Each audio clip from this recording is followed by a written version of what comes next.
Hey, this is Kez. And Violet. And this is Nightmares at Midnight.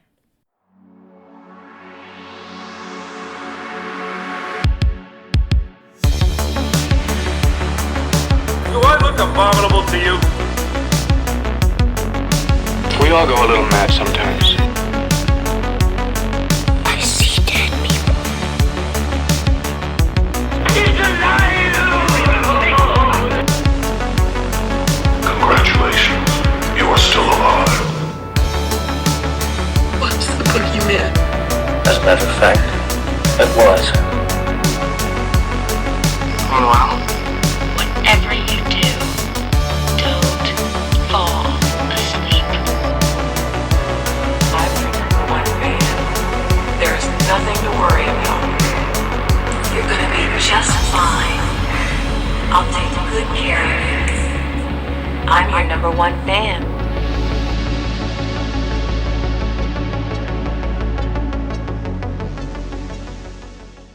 Thanks for tuning back in to Nightmares at Midnight. Violet has been working on an episode because she sees me do them every week and wanted to do her own. And so I told her that if she comes up with a good topic, spooky, that kind of feel, that she can go ahead and do hers. And so we'll be together on here, but she's going to be leading the way on it.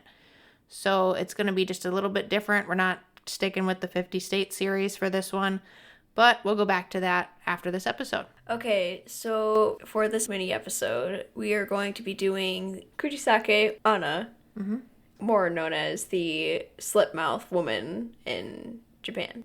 She originates roughly about 1,200 years ago or 800 years ago. The way she was made the Slitmouth woman originally was where she had cheated on her husband in the samurai times, and that the husband came home while she was mid-cheating at the time in the house. So he took out his blade, because he was in his armor still from returning from war, and had slit her mouth from ear to ear, pretty much. And then she was now called the Slitmouth woman for that specific reason. You can normally see her in Japan where she will be in this, not alleyway, but something near it, and she will ask you if she is pretty, and will be hiding a knife or a pair of scissors or some other sharp object, and she will ask, "Am I pretty?" If you say yes the first time, she'll take off her mask that she is wearing, and she will ask you again once you see her slit mouth if she is pretty. And if you say yes, then she will slit your mouth just like hers. If you say no the first time, she'll probably just kill you immediately. If you say yes and then no, she'll still kill you. So basically you just don't want to find her at all. Pretty much you don't want to find her, unless a way to avoid this that I've heard of is either giving her some type of candy or throwing money at her. And then one of the smartest ones, I would think, instead of throwing money or candy at someone, is saying that, "Oh, I am late, forgive me, I'm so late, I can't be late anymore," and she'll bow politely and let you pass. Yes, it's a weird thing to hear of people doing that. Who does she normally target? Does she target anybody if you just stumble upon her, or what? So usually she appears somewhere where routes where kids go from school, and she will Your Midwest just showed. How said dare roots. you? And I was like, roots. Oh, she's in a forest. Got it. You're so mean. It's okay. Say vague. I dislike you. At this very moment, I dislike you for that moment. How dare you? Anyways. So, children's routes from school. Children pathways. They go on. She is normally showing up on children pathways and normally goes for female kids. Actually, you'd be surprised. So little girls, got it. Yeah, pretty much little girls. It's kind of rare for it to be a man, but I think because the person that hurt her was a man. It was her own husband, which is kind of sad. She normally appears around Halloween. That's, I'm guessing, sightings would have been. I did not really find any information of sightings or any pictures of sightings otherwise than people just dressing up. Real life sightings? sightings? Yeah, real life sightings, Okay, obviously. so it's more of the legend.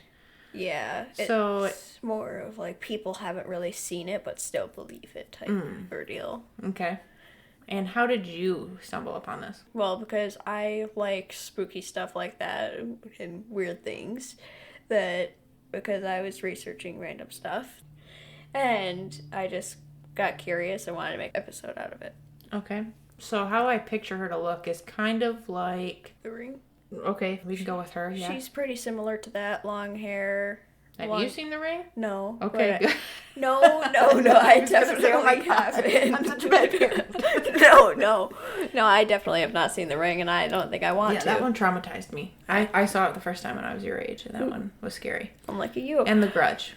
Have you seen The Grudge? No, I haven't seen that one. I wanted to see that ghost ship one that you were talking about. No, absolutely not. You were saying you could watch The it with me one Ring day. and Ghost Ship are the top two that traumatized me as a teenager. And look at you now. Yeah, look at me now. Yeah, exactly. So she is normally seen in white clothing, probably like a white dress almost. Have you seen Suicide Squad? The first one, not the second one. Okay, so the first one has that chick with, like, I can't think of what her name is, with the moon thing on her forehead and black hair. I picture her, the Slitmouth character, kind of looking like her, and then having the mouth cut like Joker from Batman. It kind of looks like that. I guess, yeah, a little bit of a mix like that. She has long black hair, probably around somewhere near her elbows, and then white dress. She has her slit mouth hidden underside the mask because she doesn't want people to see it first. She wants them to see it after.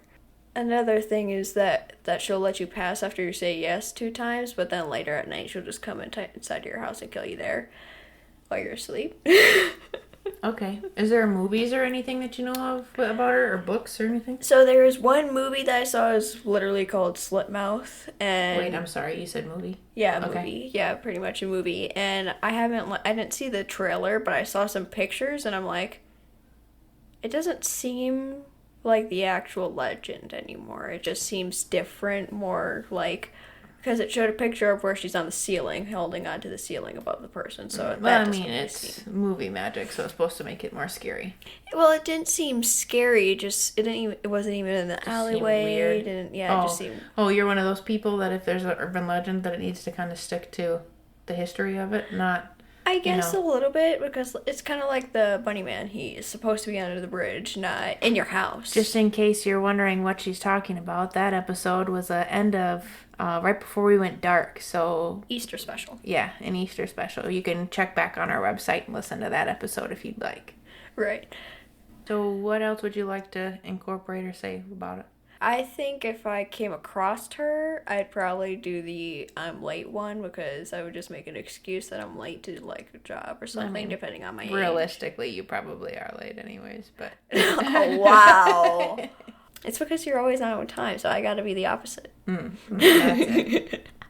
Okay, so you would try to use the excuse to not have to answer the question. Right, because then that seems like the one that's mostly used, but it's also like the most dependable one, instead of her just getting distracted by candy. Because what if she doesn't like that candy? Well, I thought there was a specific kind of candy that she liked that you could give her. I thought I was reading that. Oh, after her husband had slit her mouth open, she had committed suicide because she was originally known as a very pretty woman in that age. And then she committed suicide because she didn't want to be seen like that anymore, because she was practically disgraced. That's how her ghost came about. Yes, that's pretty much how her ghost came about. Okay. So the candy that I was just talking about is called Beko Ame. Begame, yeah. It's made of caramelized sugar, and that was like her favorite. So if you throw it at her, it distracts her. Yeah, pretty much it's like, oh, candy, give me, kind of like a child. Mm-hmm. Run for your life when you see her. That's pretty much another thing you could do.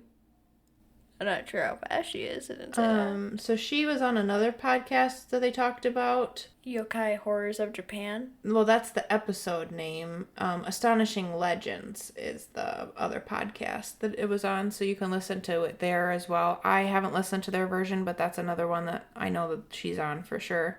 I haven't listened to it either. I only saw it. It would be interesting if she did something like scissor hands, too. Instead of just, like, having actual scissors, that she would just make her fingers. Yeah, make her hands be the things that slice you. Yeah, instead of just having a weapon when you could probably miss the person you're trying to slit the mouth of. Have you seen Edward Scissorhands? Yes. You watched it with me. I couldn't remember if we did. It's a I sad kind of movie. picture her to be, like, having hands similar to that. Yeah, I would think if I drew her, probably I would draw her like that. But, yeah. Okay. Otherwise, I don't have anything else. All right. Well, good job. Thank you. Bye. Okay. Well, that was Violet. She summed up the episode about Slitmouth. I did include some links that she had found about her in the show notes. Our next episode, we will go right back to the 50 State series, and we'll see which state we roll with. You can say thanks for tuning in. Okay? Okay. Thanks for tuning in. And, as always, Catch us next time.